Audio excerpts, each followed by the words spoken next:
అన్నయ్యకి పేరుకి కానీ నాకు మా నాన్నలాగా మా అన్నయ్య. మా అన్నయ్య అంటే నాకు ఎంత ప్రేమ అంటే ఎంత ఇష్టం అంటే, అన్నయ్య గురించి ఎవడన్నా నెగిటివ్ మాట్లాడితే లాగి దౌడమే కొడతాను ఈ రోజు కూడా. కానీ అంటే మీకు తెలియాలి, ఇప్పుడు చెప్పలే ఈ మాట, ఇప్పుడు చెప్తున్నాను. ఎందుకంటే అంటే మా అన్నయ్యనంటే ఎవరు తట్టుకోలేదు. మా నాన్న అంటే ఏ కొడుకు తండ్రిని అంటే తట్టుకోలేడు, అలాగే మా అన్నయ్యనంటే ఒక కొడుకులాగా. ఈ రోజు కూడా నేను షూటింగ్కి వెళ్తే మా అన్నయ్య ఇప్పుడు కూడా, అరే ఏం తిన్నావు నా బాబు, చరణ్ బాబు నడుతాడు లేదో నాకు తెలియదు, బన్నీ నడుతాడో మాకు కొడుకు నడుతాడో నాకు తెలియదు. ఎరా నువ్వు తిన్నావు, నాకే నవ్వుతుంది, ఏంటి అన్నయ్య నడుతాడేంటి చిన్నపిల్లలు అన్నట్టు. అంటే ఆ అడగటం, ఆయన అడుగుతుంటే ఎంత ఎంజాయ్ చేస్తానో ఆయనకి ఎప్పుడు తెలియదు, అంత ఎంజాయ్ చేస్తాను.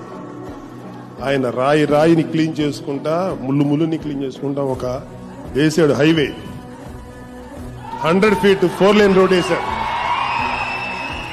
నడుచుకుంటా.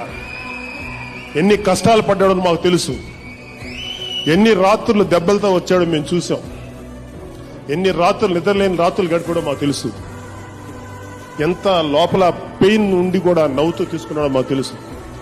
మా నాన్నగారు రిటైర్ అయిపోయి బాధ్యతలు తీసుకునే లోపు ఈయన ఎదుగొచ్చి మా నాన్న బాధ్యతల్లో 70% మా అన్నయ్య నెరవేర్చాడు. ఇంతకన్నా ఒక కొడుకు గొప్పదనే. Download ShareChat.